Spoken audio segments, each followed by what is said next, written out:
Hello दोस्तों, देखिए maths object की चैप्टर 12 वृत्त का परिमाप और क्षेत्रफल का 14 नंबर का सवाल है। सवाल है वलय का क्षेत्रफल क्या होगा। आर, बड़ी आर और छोटी आर दिया हुआ रहे तो लिखा हुआ सवाल यह है कि एक वृत्ताकार वलय की बाहरी एवं भीतरी त्रिज्या क्रमशः बड़ी आर एवं छोटी आर है तो वलय का क्षेत्रफल होगा। तो वलय का क्षेत्रफल का जो सूत्र होता है ना, सिर्फ आपको वही लिखना होता है। वो सूत्र होता है पाई इंटू बड़ी आर स्क्वायर घटा छोटी आर स्क्वायर, जो कि आपका सी नंबर में ऑप्शन है। आप इसे रंगा लेंगे।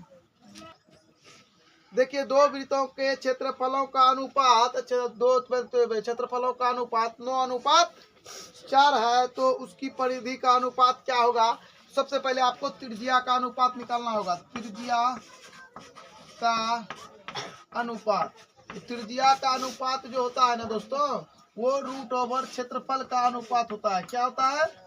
क्षेत्रफल का अनुपात। और क्षेत्रफल का अनुपात को जब आप वर्ग करिएगा ना, वर्गमूल निकालिएगा, ये 9 का वर्गमूल 3 और 4 का वर्गमूल 2 यानी 3:2 होता है। तो अब आपको हम जानकारी के लिए एक रोचक जानकारियां बताने जा रहे हैं, जो कि आपको हिलाकर रख देगा और आपको समझ में आएगा कि ये क्या हो गया।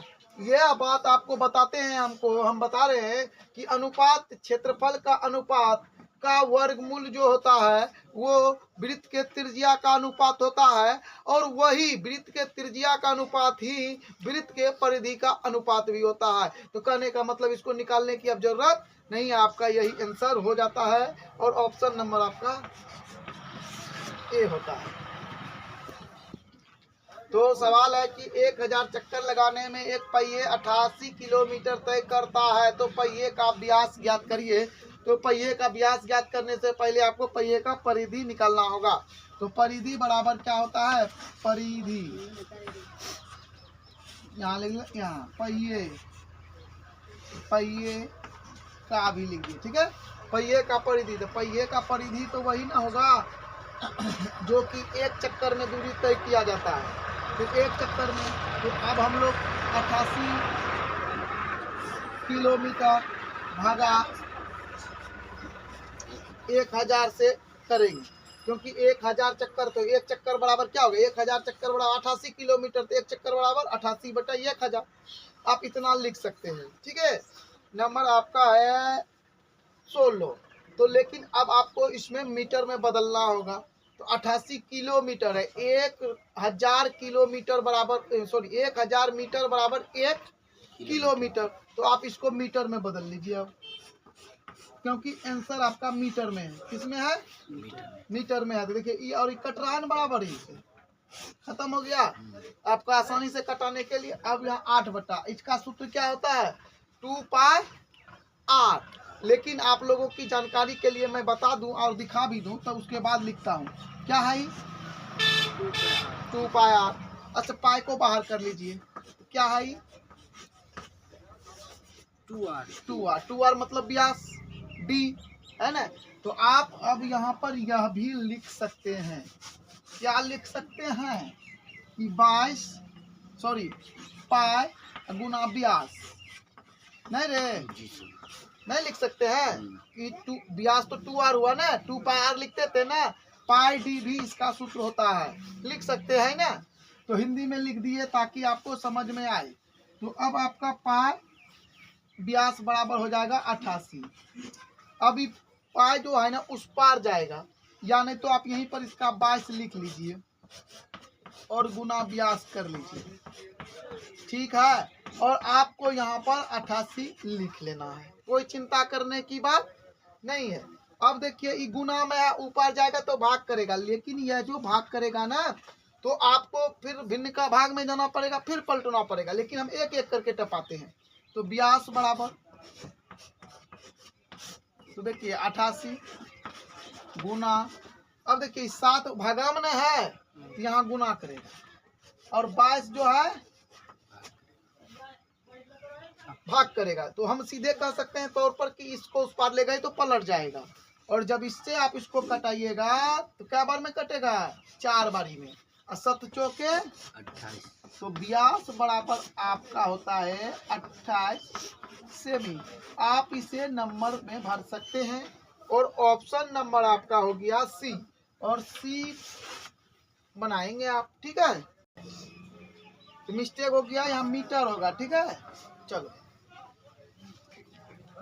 तो देखिए एक पहिए का व्यास 40 cm है, तो 176 मीटर की दूरी तय करने में इसे कितने चक्कर लगाने पड़ेगा या पड़ेंगे, कितना चक्कर लगाना पड़ेगा। तो चलिए हम आपको सबसे पहले पहिए का परिधि निकाल लेते हैं। पहिए का परिधि, तो परिधि बराबर क्या होता है जी, पाई डी। क्या होता है, पाई डी या पाई गुना व्यास।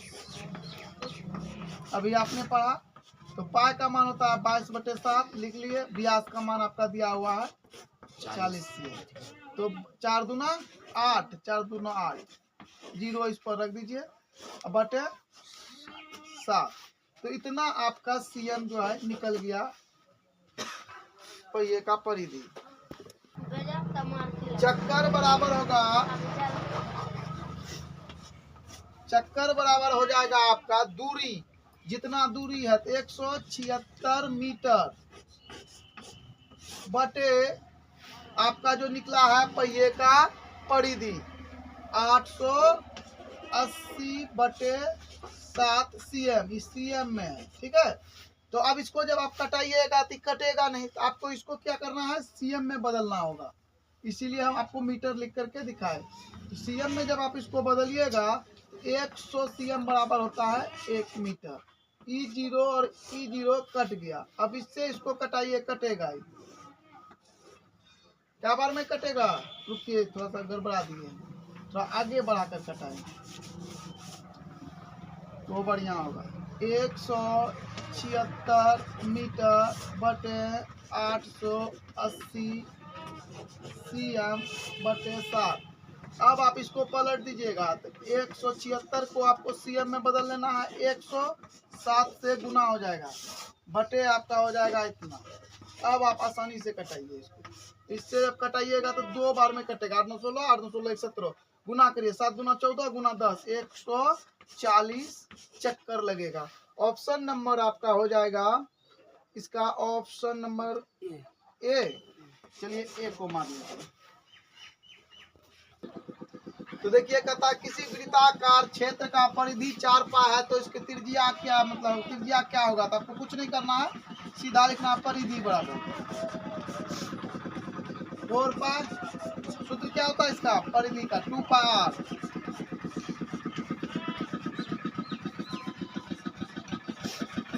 आर बराबर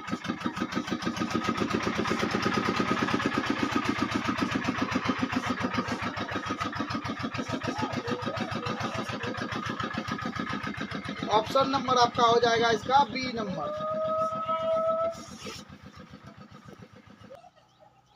तो देखिए सवाल है, यदि एक वृत्त का क्षेत्रफल 154 cm स्क्वायर है, तो उसकी परिधि क्या होगा। हर बनाने की जरूरत नहीं है, जो चीज दिया है उसी को निकाल लीजिए। क्षेत्रफल बराबर क्या होता है, 154 cm स्क्वायर दिया हुआ है, तो आपको क्षेत्रफल का सूत्र लगाइए, पाई आर स्क्वायर।